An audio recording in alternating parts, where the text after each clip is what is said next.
आकाशवाणी भोपाल से प्रस्तुत हैं प्रादेशिक समाचार।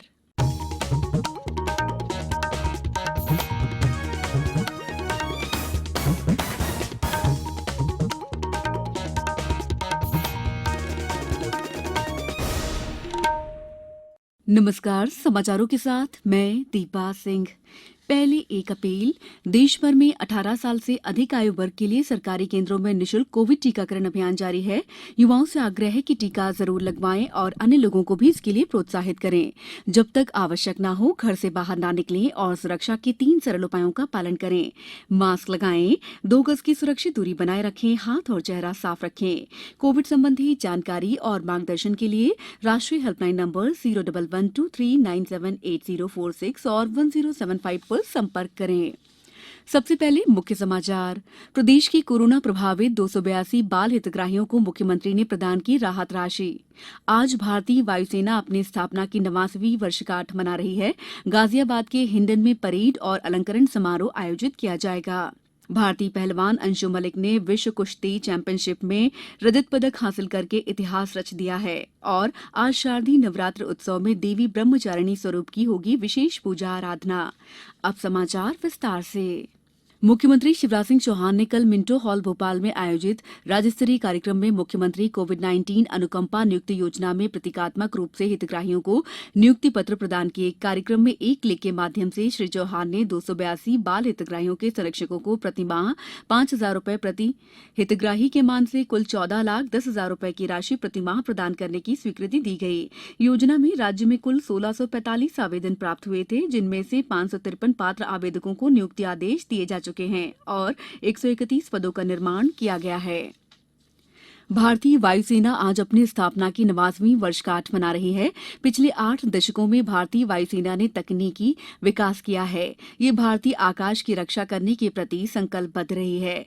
इसने प्राकृतिक आपदाओं के समय देश के लोगों की सहायता करने में महत्वपूर्ण भूमिका निभाई है। इस अवसर पर परंपरागत रूप में गाजियाबाद के हिंडन में स्थित वायुसेना केंद्र के विभिन्न विमानों द्वारा शानदार हवाई प्रदर्शन किया जाएगा और परेड तथा अलंकरण समारोह आयोजित किया जाएगा। वायुसेना अध्यक्ष एयर चीफ मार्शल विवेक राम चौधरी परेड का निरीक्षण करेंगे। प्रधानमंत्री नरेंद्र मोदी ने कल उत्तराखंड के ऋषिकेश में अखिल भारतीय आयुर्विज्ञान संस्थान में आयोजित समारोह में 35 राज्यों और केंद्र शासित प्रदेशों में पीएम केयर्स के तहत स्थापित 35 पीएसए ऑक्सीजन संयंत्रों को राष्ट्र को समर्पित किया। इनमें राजधानी भोपाल के जयप्रकाश अस्पताल के 2 ऑक्सीजन संयंत्र भी शामिल हैं। इसके साथ ही देश के सभी जिलों में अब पीएसए ऑक्सीजन संयंत्रों ने काम करना शुरू कर दिया है। इस अवसर पर प्रधानमंत्री ने कहा है कि देश ने कोविड महामारी की चुनौती का बहादुरी से सामना किया है। उन्होंने बताया है कि पहले कोविड के परीक्षण के लिए देश में एक ही प्रयोगशाला थी, अब 3,000 प्रयोगशालाएं काम कर रही हैं। देश अब पीपीई किट और वेंटिलेटर के आयातक से निर्यातक बन गया है। प्रधानमंत्री ने कहा कि 6-7 वर्ष पहले तक कुछ ही राज्यों में एम्स की सुविधा थी। आज हर राज्य में एम्स स्थापित करने का काम किया जा रहा है। सरकार का लक्ष्य है कि देश के हर जिले में चिकित्सक महाविद्यालय हों। उत्तराखंड में सड़क संपर्क बढ़ाने का जिक्र करते हुए प्रधानमंत्री ने कहा कि 4 धामों को जोड़ने वाली हर मौसम के अनुकूल सड़क के निर्माण का काम तेजी से हो रहा है। कार्यक्रम में कई केंद्रीय मंत्री, उत्तराखंड के राज्यपाल, मुख्यमंत्री और चिकित्सा विशेषज्ञ मौजूद थे। ब्रिटेन ने घोषणा की है कि ऐसे भारतीय यात्रियों को 11 अक्टूबर से देश में पहुंचने पर 10 दिन के अनिवार्य पृथकवास में जाने की आवश्यकता नहीं होगी, जिन्होंने कोविशील्ड या ब्रिटेन द्वारा अनुमोदित कोई अन्य टीका लगवाया हो। ब्रिटेन सरकार ने एक बयान में कहा है कि भारत, दक्षिण अफ्रीका और तुर्की सहित 47 नए देशों और क्षेत्रों में टीका लगवा चुके पात्र यात्रियों पर वही नियम लागू होगा जो स्वदेश लौटने वाले पूर्ण टीकाकृत ब्रिटेन के नागरिकों पर लागू होता है। देश में कोविड टीकाकरण का दायरा 93 करोड़ के आंकड़े को पार कर गया है। स्वास्थ्य मंत्रालय ने बताया है कि अब तक 93 करोड़ 11 लाख से अधिक टीके लगाए जा चुके हैं। कल 45,54,000 टीके लगाए गए। समाचारों में वक्त है ब्रेक का। कोविड-19 से बचाव और सुरक्षित रहने के 3 उपाय। मास्क लगाएं, 2 गज दूरी है जरूरी, सुरक्षित दूरी रखें, हाथ और मुंह साफ रखें। ब्रेक के बाद समाचारों में आपका एक बार फिर स्वागत है। भारतीय पहलवान अंशु मलिक ने विश्व कुश्ती चैंपियनशिप में रजत पदक हासिल करके इतिहास रच दिया है। ये उपलब्धि हासिल करने वाली वे पहली भारतीय महिला खिलाड़ी बन गई हैं। कल नॉर्वे के ओस्लो में महिलाओं की 57 किलोग्राम वर्ग में ओलंपिक विजेता हेलेन मोरोलिस 4-1 से हारने के कारण वे स्वर्ण पदक से चूक गईं। 2 बार की एशियाई चैंपियन भारत की सरिता मोर ने महिलाओं के 59 किलोग्राम वर्ग में स्वीडन की सारा लिंडबोर को 8-2 से हराकर कांस्य पदक जीता। शक्ति की आराधना के पर्व नवरात्र का आज दूसरा दिन है। आज देवी के ब्रह्मचारिणी स्वरूप की पूजा की जा रही है।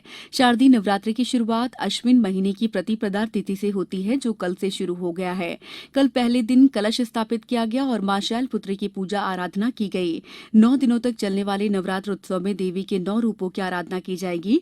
उधर प्रदेश भर के मंदिरों में इस पर्व को मनाने की तैयारियां की गई हैं। दतिया में मां पीताम्बरा शक्तिपीठ में मां बगुलामुखी के दर्शन के लिए बड़ी संख्या में श्रद्धालु पहुंच रहे हैं। आगर मालवा के नलखेड़ा में पीताम्बरा पीठ और शहडोल जिले में सभी प्रमुख मंदिरों में श्रद्धालुओं की भीड़ देखी जा रही है। देवास की माता टेकरी पर बड़ी संख्या में श्रद्धालु दर्शन करने और आशीर्वाद पाने पहुंच रहे हैं। धार में मां गढ़ कालिका देवी के दर्शन करने श्रद्धालुओं की लंबी कतारें देखी गई हैं। शिवपुरी के प्रसिद्ध राजराजेश्वरी माता मंदिर, कैला माता, काली माता मंदिर में श्रद्धालु बड़ी संख्या में पूजा अर्चना के लिए पहुंच रहे हैं। रायसेन की सलकनपुर में मां विजयासन देवी मंदिर की आकर्षक साज सज्जा की गई। वहीं उज्जैन में हरसिद्धि मंदिर में देवी की विशेष पूजा अर्चना की जा रही है। सरकार ने पीएम केयर्स फंड के तहत बच्चों की योजना के लिए दिशा निर्देश जारी कर दिए हैं। इस योजना का उद्देश्य कोविड महामारी के कारण अनाथ बच्चों की व्यापक देखभाल और सुरक्षा सुनिश्चित करना है। योजना के तहत ऐसे बच्चों को 23 साल की उम्र होने तक स्वास्थ्य बीमा के जरिए निरंतर सुविधा उपलब्ध कराई जाएगी और शिक्षा तथा अन्य आवश्यकताओं के लिए आर्थिक सहायता सुलभ कराई जाएगी। 18 साल की उम्र तक इन अनाथ बच्चों को शिक्षा और स्वास्थ्य की जरूरतें पूरी करने के लिए मासिक राशि भी दी जाएगी और 23 साल की उम्र पूरी होने पर एक मुश्त 10 लाख रुपए दिए जाएंगे। योजना का लाभ लेने के लिए पात्र बच्चों को इस साल 29 मई से 31 दिसंबर तक नामांकन कराना होगा। आईपीएल क्रिकेट में कल रात शारजाह में कोलकाता नाइट राइडर्स ने राजस्थान रॉयल्स को 86 रन से हरा दिया। पहले बल्लेबाजी करते हुए कोलकाता नाइट राइडर्स ने निर्धारित 20 ओवर में 171 रन बनाए। जवाब में 172 रन का पीछा करते हुए राजस्थान रॉयल्स की पूरी टीम 16 ओवर और एक गेंद में 85 रन पर सिमट गई। आईपीएल के एक अन्य मैच में दुबई में पंजाब किंग्स ने चेन्नई सुपर किंग्स को 6 विकेट से हराया। आज अबुधाबी में सनराइजर्स हैदराबाद का मुकाबला पिछले विजेता मुंबई इंडियंस से होगा और राजस्थान चैलेंजर्स बेंगलुरु की टीम दुबई में दिल्ली कैपिटल से खेलेगी। दोनों मैच शाम 7:30 बजे शुरू होंगे। अब कुछ समाचार संक्षेप में। जनजातीय संग्रहालय में चल रहे सिद्धा समारोह के दूसरे दिन आज भोपाल के शीला त्रिपाठी और साथियों द्वारा बघेली भक्ति गायन और बड़वाह के संजय महाजन और साथियों द्वारा गणगौर और कथक शैली में दुर्गा नृत्य नाटिका प्रस्तुति दी जाएगी। मद्य निषेध सप्ताह के दौरान आगरमालवा जिले के कलेक्टर कार्यालय परिसर में नशा मुक्ति फोटो और पोस्टर प्रदर्शनी का आयोजन किया गया और भोपाल के मानव संग्रहालय में आज से जनजातीय साहित्य महोत्सव आयोजित किया जा रहा है। 2 दिनों तक चलने वाले महोत्सव के दौरान जनजातीय साहित्य से जुड़े लेखक, कवि और कहानीकार अपनी रचनाएं पढ़ेंगे। अंत में मुख्य समाचार एक बार फिर। प्रदेश की कोरोना प्रभावित 282 बाल हितग्राहियों को मुख्यमंत्री ने प्रदान की राहत राशि। आज भारतीय वायुसेना अपनी स्थापना की 89वीं वर्षगांठ मना रही है। गाजियाबाद के हिंडन में परेड और अलंकरण समारोह आयोजित किया जाएगा। भारतीय पहलवान अंशु मलिक ने विश्व कुश्ती चैंपियनशिप में रजत पदक हासिल करके इतिहास रच दिया है और आज शारदीय नवरात्र उत्सव में देवी ब्रह्मचारिणी स्वरूप की होगी विशेष पूजा आराधना। इस बुलेटिन में इतना ही। अंत में एक अपील, मास्क और 2 गज की दूरी, हाथ धोना भी है जरूरी। नमस्कार।